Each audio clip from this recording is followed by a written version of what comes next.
Сегодня мы отправимся с вами в город, который вряд ли приходит на ум, когда мы говорим о Турции. Оказались мы здесь совершенно случайно, ведь изначальный план нашего круиза был немного другим.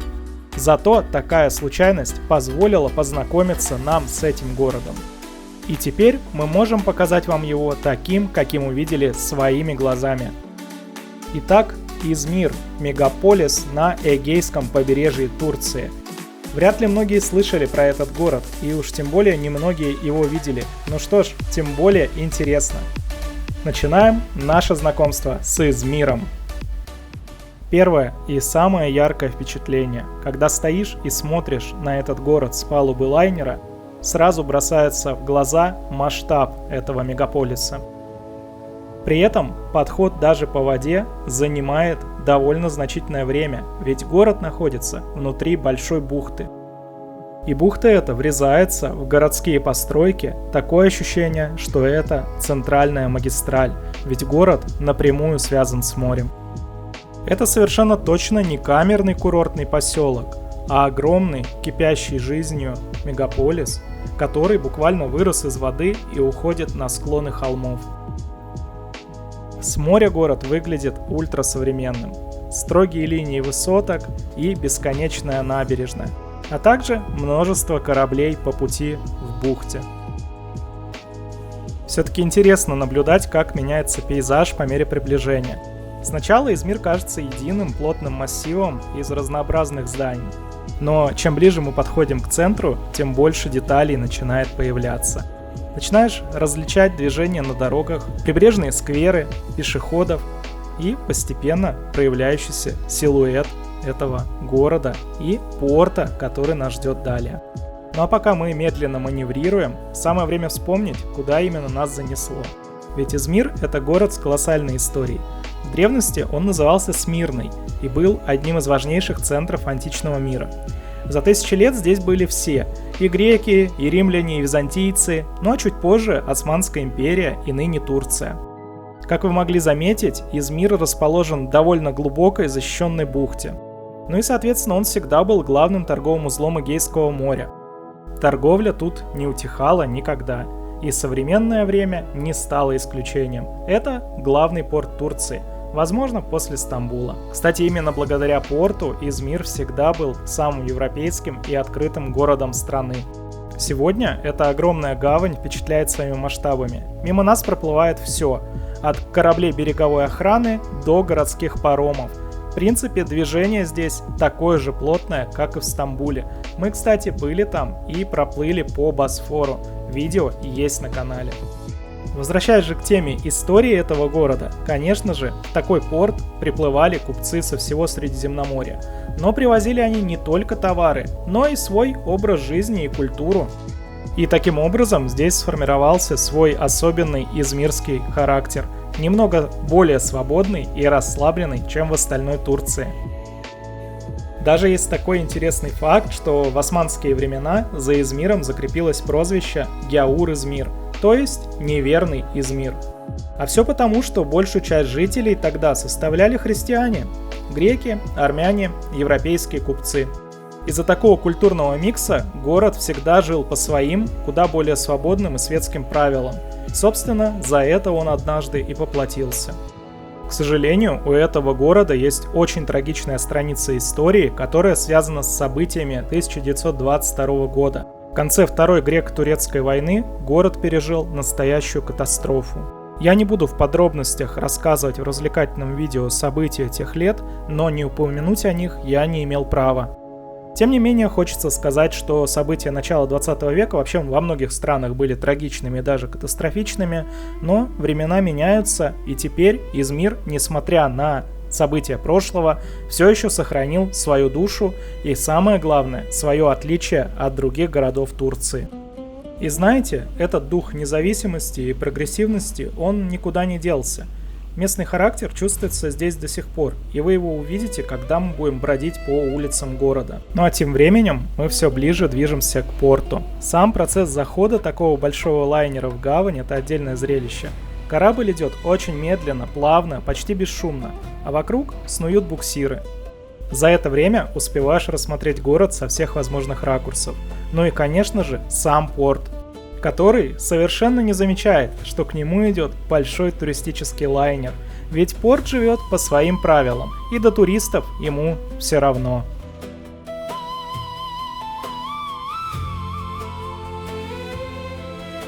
Ну а мы не преминули возможностью оглядеться по сторонам и еще раз посмотреть панораму набережной. Сама набережная подходит вплотную к морю. Это обусловлено тем, что мы все-таки в глубокой бухте, и город защищен от сильных штормов. Мало где можно увидеть примыкание такой плотной городской застройки сразу к побережью моря и к портам, куда приходят паромы. Это в первую очередь обусловлено тем, что с древнейших времен вся городская жизнь здесь была сосредоточена на берегу. Торговый город и морская история. А я напомню, как мы вообще здесь оказались.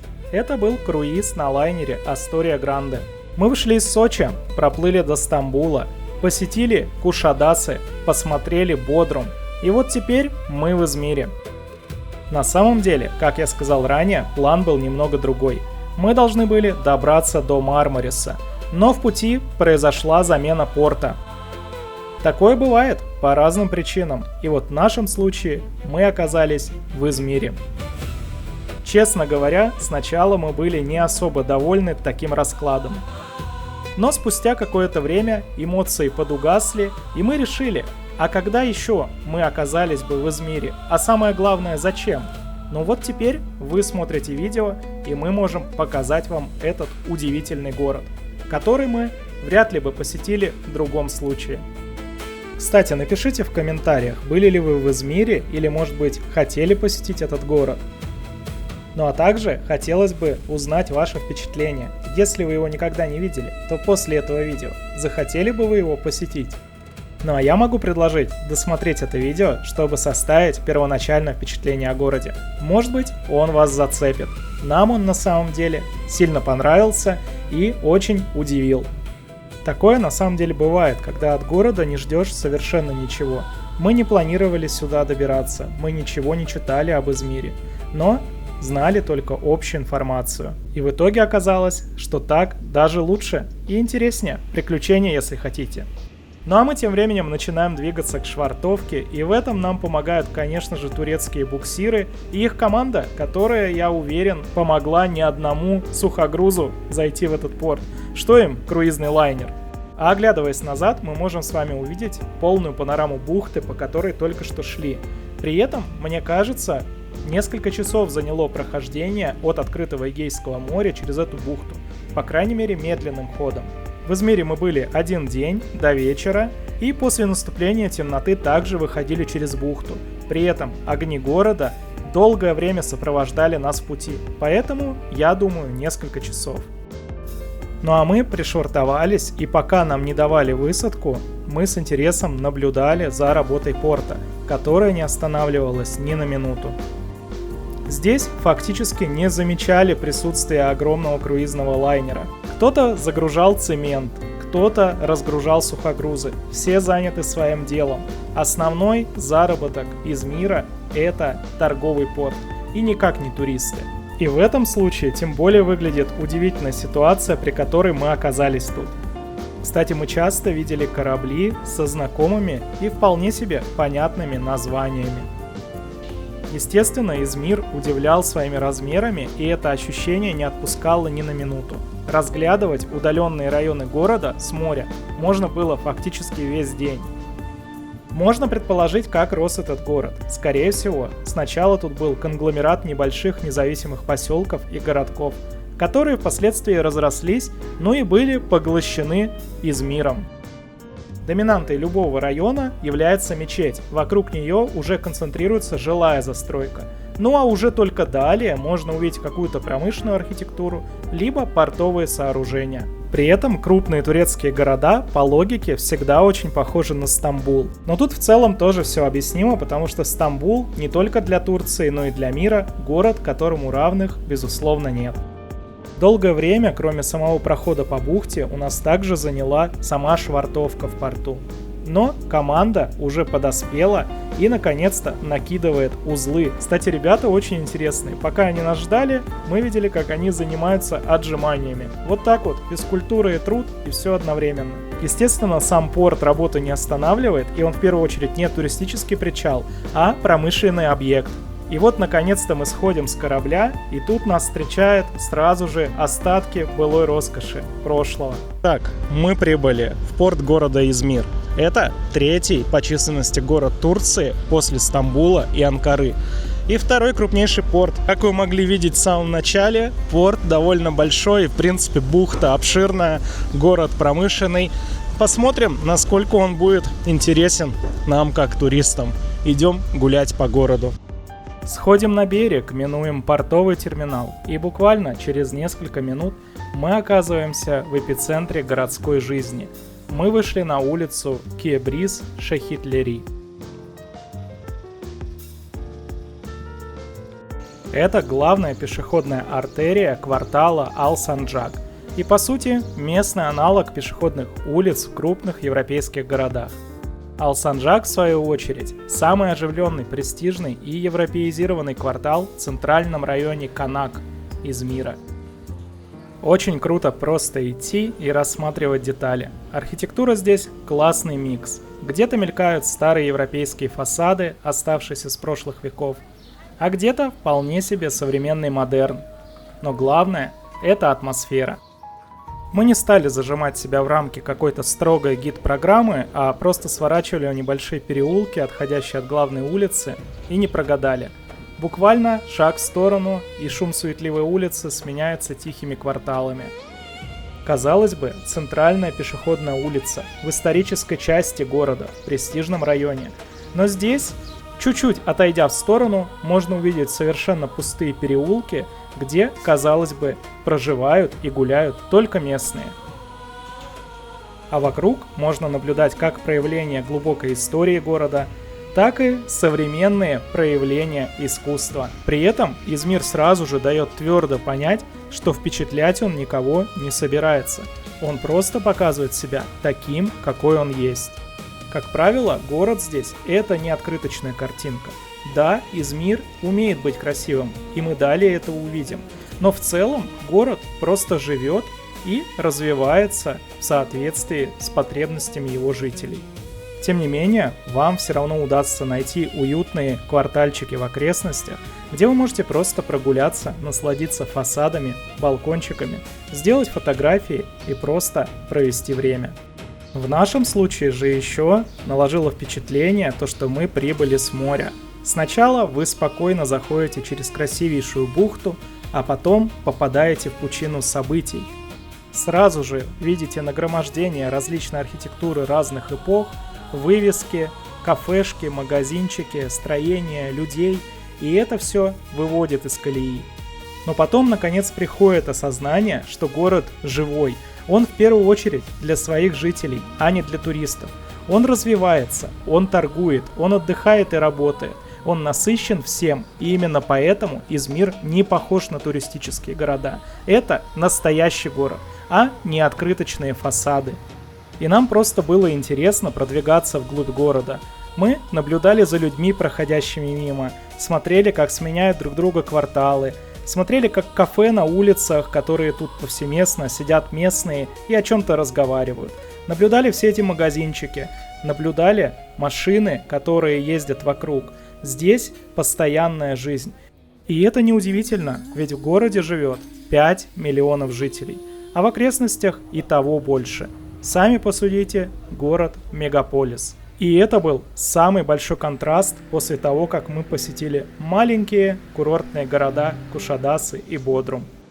Итак, маневрируя по переулкам и улицам, мы вышли на бульвар Талат-Паша. И город тут же меняет масштаб и темп. После узких пешеходных улочек попадаешь на широкую светлую магистраль, по которой очень ритмично снуют измирские трамвайчики.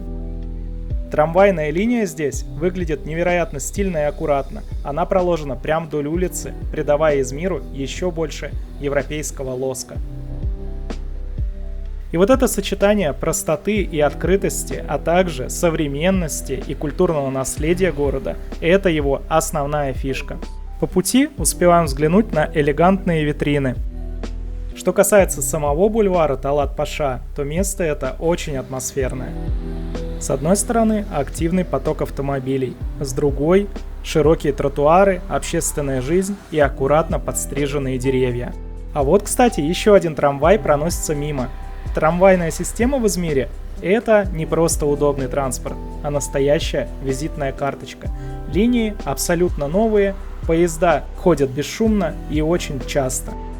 Продвигаясь дальше, градус движения и шум на бульваре заметно нарастают. Поэтому мы решаем сменить обстановку и немного сбежать от этой городской суеты. Как раз по пути у нас находится самый большой парк в центре города с очень простым названием – Культур-парк, ну или Парк культуры. Сворачиваем ко входу и реализуем наш план – зайти в тень деревьев, передохнуть, поймать расслабленный ритм и пройти насквозь парк дальше по нашему маршруту. Нас ожидал огромный оазис зелени посреди Измира, ну а тем более это было приятно в такую солнечную и теплую погоду. Это не просто сквер, это гигантское зеленое сердце города площадью больше 40 гектаров. Его заложили еще в 30-х годах прошлого века, и сегодня это настоящий ботанический сад под открытым небом. Здесь растет больше 200 видов деревьев и растений со всего мира. После асфальта, бетона и городской суеты разница ощущается моментально. Температура воздуха сразу падает на пару градусов, и также появляется густой запах хвои и эвкалиптов. Ритм нашей прогулки тут же переходит в режим расслабленный. Сами измирцы обожают это место. Кто-то устраивает пикники прямо на газонах, кто-то занимается спортом, а некоторые просто вальяжно прогуливаются по тенистым аллеям. И вот это удивительное чувство, что в 100 метрах от нас шумит многополосный бульвар с трамваями, а здесь полная тишина, пение птиц, да вода в фонтанах журчит. И мы уже решили не спеша пройти весь парк насквозь. И это была отличная возможность перевести дух, рассмотреть местную флору и просто понаблюдать за жизнью города изнутри, без суеты. По дороге мы приметили местный ФОК, спортивный центр, все как у людей. Погуляли в тени, напитались этой спокойной энергией и готовы снова выходить в городские кварталы. Выйдя из тишины парка, мы окончательно сформировали впечатление об Измире как о невероятно душевном и открытом городе. Мы прошли только первую половину нашего масштабного маршрута. Впереди самые узнаваемые символы города, исторический центр, знаменитый лифт с головокружительными панорамами и, конечно же, уход лайнера в море ночью. Но все это мы покажем в следующей серии. Ну а если вам понравилось это видео, поставьте лайк и подпишитесь на канал, чтобы не пропускать новые. Ну а теперь до новых встреч и пока-пока!